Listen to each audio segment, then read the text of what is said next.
When we talk about a child's growth, what are we really talking about? At its heart, it's pretty simple. It's the net increase in a child's mass or size. It's one of the most basic signs that they're healthy. But what if the very tool we use to measure it was, well, broken? For decades, that's exactly what was happening. Health experts around the world were using the equivalent of a flawed ruler, and that created a huge problem we're going to unpack right now. It's a question every parent, every pediatrician asks, from a small clinic in India to a major hospital in the US. And while it seems straightforward, the answer has massive implications. It shapes everything from one child's healthcare plan to global health policy. So how do we make sure we're actually getting it right? You see, for years and years, health professionals all relied on one set of growth charts to answer that question. But here's the catch. Those charts didn't really show a global picture of what healthy growth looked like, not even close. Instead, they were based on this very specific, very limited snapshot that was then applied to, well, everyone. So what exactly was so wrong with this old yardstick? To really get why a change was so desperately needed, we first have to look at what everybody was using and why it was failing so many kids all over the world. Okay, check this out. On one hand, you have the old reference. It was incredibly narrow. It was based on kids from just one community in the US, and most of them were formula-fed. Plus, they were only checked on every few months. Now the vision for a new standard was the complete opposite. It had to be global, it had to be based on breastfed babies as the biological gold standard, and the data had to be way more detailed and collected way more often. Now this change didn't happen overnight. The momentum started building way back in the 70s when that old reference was adopted for international use. But then, by 1993, the World Health Organization did a deep dive and basically said, you know what, this is inadequate. And the very next year, the World Health Assembly gave the official green light. It was time to build something completely new from the ground up. And this brings us to the absolute core idea behind this whole project. They weren't just trying to create a new reference. They were trying to build a true standard. And that one little word change, well, it makes all the difference in the world. Think of it like this. A reference is just the description. It tells you how a certain group of kids in a certain place did grow. It's a look back at the past. But a standard, that's totally different. It's prescriptive. It sets the bar. It defines how children should grow when they're given the best possible shot. Good food, proper healthcare, healthy environment. It's a huge shift from just describing what happened to defining what's possible.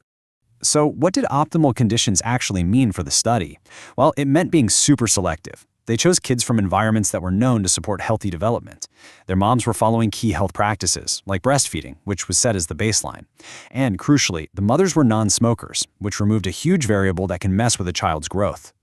So with that new philosophy locked in, it was time to get to work. And the result was the WHO Multicenter Growth Reference Study, or MGRS for short. And honestly, it was an absolutely unprecedented effort to capture this ideal picture of childhood growth. 8,440. Just let that number sink in for a second.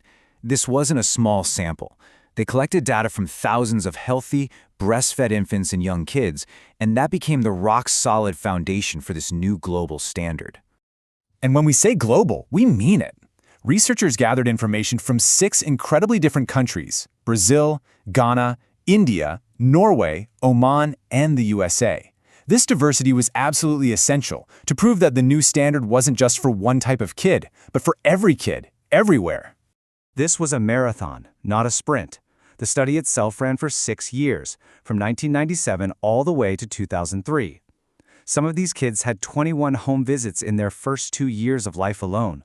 It was a massive effort. And after a few more years of intense analysis, in 2007, the new WHO Child Growth Standards were finally released to the world. So we know the why and the how of this incredible study. But what exactly were they measuring to track that net increase in the size of tissue? Well, the new standards went way beyond just height and weight. They introduced some key indicators to get a much richer, more complete picture of a child's health. The scientific term for all this is anthropometry, which is basically the study of human body measurements.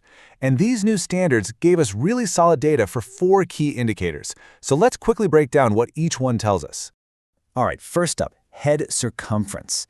Now this isn't just about whether a baby has a big or small head. It's actually a direct window into how their brain is growing. If that measurement is off, too small, or growing way too fast, it can be a critical early warning sign that something needs a closer look developmentally. Arm circumference might sound really simple, but it is an incredibly powerful and practical tool. Imagine you're in a humanitarian crisis, where getting a proper scale or height board is impossible. A quick tape measure around a child's arm can be a literal lifesaver, helping aid workers rapidly identify kids who are suffering from severe malnutrition. And finally, you have skin fold thickness. Yeah, by gently pinching the skin on the back of the arm and just below the shoulder blade, doctors get a really good idea of a child's body composition. It's a way to assess the layer of fat just under the skin, which is super useful for tackling the other side of malnutrition, the growing problem of childhood obesity. So, after all that work, the research, the thousands of kids, the years of measurements and analysis, what was the big payoff? Well, it was the creation of a single powerful tool that had a truly profound impact on the entire world. The WHO itself put it perfectly in their report. These standards show what normal growth looks like when kids have everything they need to thrive. And the best part? They can be used to check on children everywhere. It doesn't matter what their ethnic background is or how much money their family has. We finally have one single common language for child health. So, what's the big takeaway from all this? Honestly, it's a total game changer.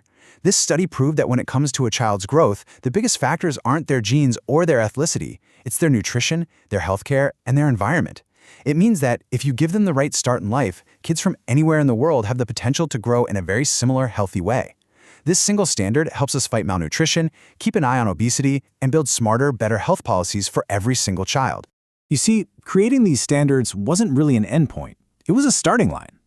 It gives us the power to see clearly, maybe for the very first time, what healthy growth truly looks like. So the real question now is, what are we going to do with that incredible knowledge?